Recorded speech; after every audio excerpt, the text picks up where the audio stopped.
En fait, Tornos s'est restructuré en 2012. On a dû passablement diminuer notre personnel.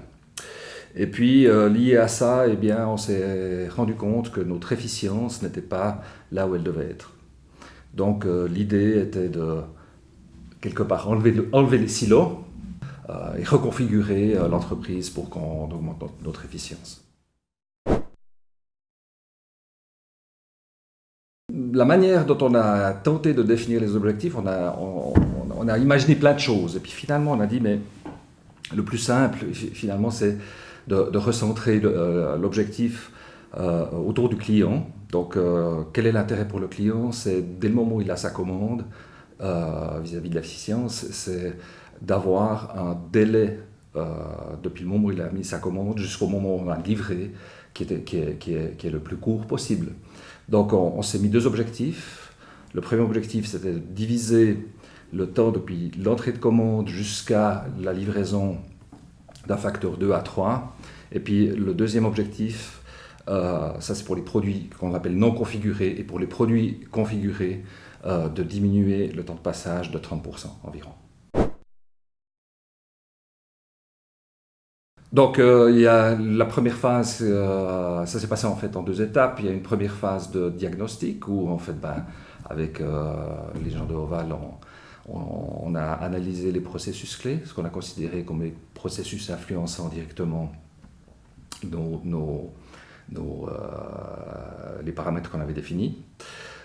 Ils ont été identifiés. Et puis dans une deuxième phase, eh bien, chaque processus a été analysé plus en détail, revu, corrigé. On a amené de la transversalité dans l'entreprise, de manière à ce que, je dis comme ça, la quantité de mails diminue et la communication soit là au bon moment. Dans les actions qui ont été mises en place, on peut parler notamment de tous les aspects pilotage, rituels, qui ont amené le résultat qui est aujourd'hui probant. Pour les produits configurés, on a atteint les objectifs dans plusieurs des processus. On a encore du travail à faire dans certains processus. Alors, au niveau humain, c'est très intéressant parce qu'en fait, ça a instillé tout ça, la culture du changement. C'est-à-dire qu'au lieu que le changement soit généré par le management, l'approche a été prise tous ensemble, je dis comme ça, et puis les gens y ont adhéré, et puis ont vu les résultats, et aujourd'hui, les gens pensent Lean, depuis le plus haut jusqu'au plus bas échelon.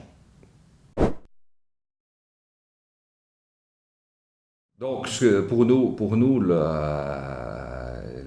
l'étape actuelle, il faut la finaliser, donc terminer les chantiers qui ont été démarrés dans ces processus clés. En parallèle, on a constaté que ces méthodes pouvaient être mises en place aussi dans d'autres domaines, non seulement au niveau production pure, je dis comme ça, mais aussi au niveau commercial, au niveau suivi des réclamations clients. Donc là, il y a des choses qui ont démarré ou vont démarrer. On a eu l'avantage d'appliquer les gens, très tôt, donc de faire des formations, que les gens comprennent au travers de ces formations ce qui se passe, et puis où les potentiels d'amélioration, comprennent que, voilà, je dis comme ça, sur un temps de montage de machine, c'était là le plus flagrant, un temps de montage de machine depuis la première étape jusqu'à la dernière étape, eh bien, sur ce temps de montage complet, eh bien, la machine, en fait, elle posait la majorité de son temps. Donc, quand les gens ont entendu ces analyses, compris de quoi il s'agissait, eh bien, ils se sont dit, mais ouais, peut-être effectivement qu'on a quelque chose tous à gagner vis-à-vis de ça. Voilà. Il y a une chose qui est sûre, c'est au niveau humain, le fait d'amener de la transparence, parce que les méthodes Lean amènent de la transparence, le fait d'amener de la transversalité, ça nous amène à gérer les choses de manière un peu plus sereine, faire moins d'action pompier. Voilà.